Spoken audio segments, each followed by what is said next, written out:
Hello guys and welcome to another Disney reading. Today we have Disney's Scamp Learns a Lesson.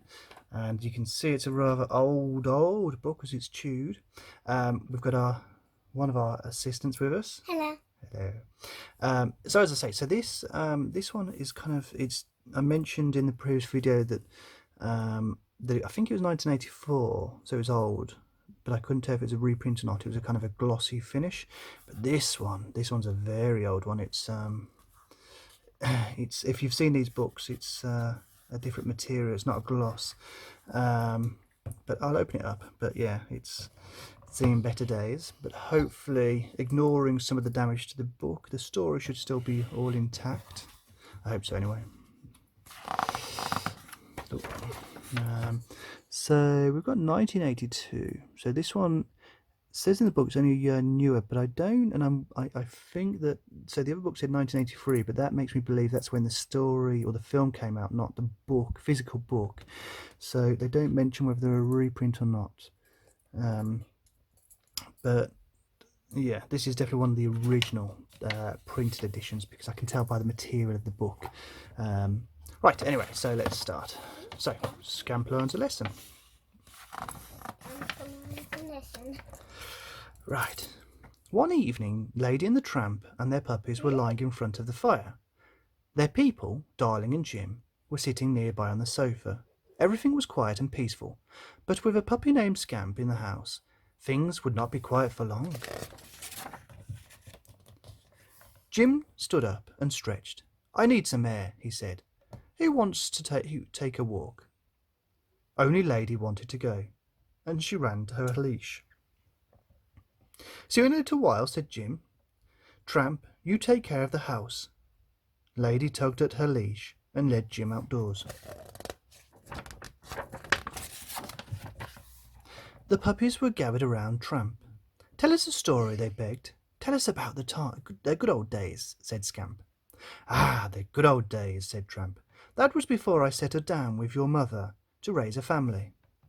I used to run around town with my good friends, Trusty and Jock," said Tramp. "We went where we pleased. We always ate at the best restaurants, the ones with backdoor service. What feasts we had. Feasts, I can't say feasts. It's okay, I have to move the book because I've got text in the way of this part here. I can't say feet. Feasts. The dog catcher used to chase us, but we could outsmart him any day. Only careless dogs got caught and taken to the dog pound. On sunny days, we went to the zoo and said hello to the animals there. Sometimes a man gave us an ice cream. We ended up every evening in the park singing to the moon. Ah, that was the life." Tramp talked until Lady came back with Jim.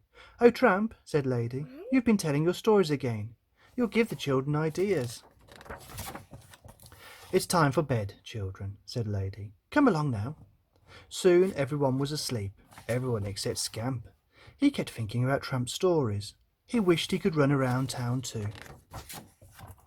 The next morning, Aunt Sarah came to take the puppies for a walk in the park. Scamp was not happy to see Aunt Sarah.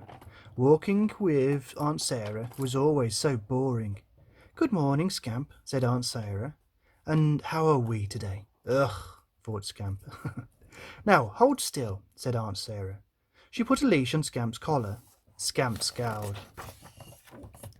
Off went Aunt Sarah with the puppies. The puppies had to stay on the leash. They had to do what Aunt Sarah said. "Phooey," thought Scamp. "I want to run around town like Tramp." Aunt Sarah sat down on a park bench. After a while, she dozed off. "Here's my chance," thought Scamp, and he tiptoed away. Then he raced out of the park. Scamp ran through street after street. He felt so happy and bold that he ran right in front of the dog catcher. "Only careless dogs get caught," said Scamp as he raced off. Suddenly, Scamp was jerked to a stop. His leash had caught on a fire plug. Scamp pulled and pulled on the leash. He pulled so hard that his collar popped off. Some wonderful new smells reached Scamp. "It must be the zoo," he said. He trotted across the street. No dogs were allowed in the zoo, but Scamp didn't know that. He walked right in. The gatekeeper was busy and didn't see him. Scamp barked hello to the lion family. The lions roared back. Scamp barked hello to the monkeys. The monkeys chattered and laughed. What fun the zoo was. No one gave Scamp any ice cream, but the elephant gave him a bath.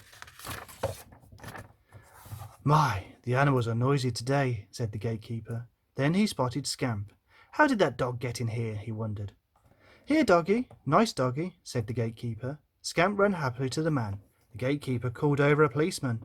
This little dog is lost, the gatekeeper said, and he has no collar. Then he belonged in the dog pound, said the policeman. Give him to me. And before Scamp knew it, he was locked in the dog catcher's cart. Off he went to the pound. Back home, Aunt Sarah was saying, I looked all over the park for Scamp, but I couldn't find him anywhere. Oh dear, said Darling, he's such a little dog. I hope he's all right. Everyone was very worried. Where could that rascal be? Said Tramp. You should know, said Lady. You told him all the stories. Scamp could be anywhere, said Tramp. I guess I'd better look for him. Tramp sat up and barked loudly at Jim. You want to find Scamp, don't you? Said Jim. Let's go. Go. Tramp led the way, sniffing Scamp's trail. Sniff, sniff, sniff. Tramp followed his nose. Tramp found Scamp's collar and leash. Good boy, said Jim. You are on the right track. Scamp's trail led right to the zoo. Tramp was not surprised. The zoo was about to close. Wait, please, called Jim. Have you seen a little dog? Lost dog? Why, yes, said the gatekeeper. I found a cute little Scamp with no collar. He's down at the dog pound now. Thanks, said Jim, and he hailed a taxi. Jim and Tramp rode to the dog pound. Would they ever see Scamp again? The little puppy had no collar. Nobody knew his name and address. Anyone who wanted a pet could take him home. A brown puppy with no collar, said the clerk. At the dog pound? I'll have to check the book. We have a lot of dogs in the pound today. But Tramp knew Scamp was there. He could hear the puppy barking. Puppy barking. The clerk opened the door to the dog pens, and Tramp ran right to his son. He was so happy to see Scamp, and Scamp was very happy to see his father. Jim paid a fine to free Scamp. Then he took the dogs home in a taxi. Look what we found, called Jim. Lady was not surprised when she heard what had happened. Oh, those stories of yours, she said to Tramp. Lady gave Scamp a scolding. Jim gave Scamp a scolding too. No more running off, he said. You were very lucky this time. And he put Scamp's collar back on. I hope you've learned your lesson, said Tramp. Running around town is not for little dogs. I'm sorry, said Scamp. I'm a small voice. But he couldn't wait till he got big. So guys, I hope you enjoyed that story. If you did, click a like. You know what, I've got speech and I can't remember, it's been a while. But yeah, if you enjoyed the story, click like, and if you'd like to see more, click subscribe. Say goodbye to the assistant. Bye-bye. And that was Walt Disney's Scamp Learns a Lesson. So guys, I will see you very, very, very soon. Bye-bye.